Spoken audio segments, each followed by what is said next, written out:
ভাৰত মাতাৰ প্ৰতিচ্ছবিৰে সম্ভাষণ জনাবলৈ মই কাৰ্যকৰী সভাপতি আৰু এটি কিতাপৰ টোপোলা আগবঢ়াব সাধাৰণ সম্পাদক মানস হাজৰিকা। প্ৰয়াত আৰু আমাৰ সকলোৰে শ্ৰদ্ধাৰ ভাৰতৰত্ন সুধাকণ্ঠ ডক্টৰ ভূপেন হাজৰিকাক শ্ৰদ্ধাঞ্জলি জনাই এইবাৰ আয়োজন কৰা ভাৰত মাতা পূজন উৎসৱত যোগদান কৰি সঁচাকৈয়ে নথৈ আনন্দিত হৈছোঁ। আজি আমি এই মঞ্চৰ পৰাই আমাৰ সকলোৰে মৰমৰ শিল্পী জুবিন গাৰ্গলৈও শ্ৰদ্ধাঞ্জলি জ্ঞাপন কৰিছোঁ।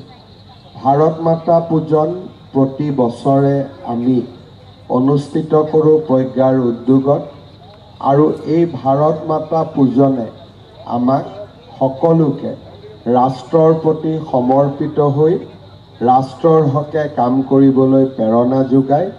মই প্ৰজ্ঞাক এই সুন্দৰ আয়োজনৰ বাবে অভিনন্দন জনাইছোঁ আৰু এই অনুষ্ঠানে অনাগত দিনত আৰু আগবাঢ়ি গৈ দেশমাতৃক সেৱা কৰিবলৈ নতুন প্ৰজন্মক প্ৰেৰণা যোগাওক, তাকেই কামনা কৰিছোঁ।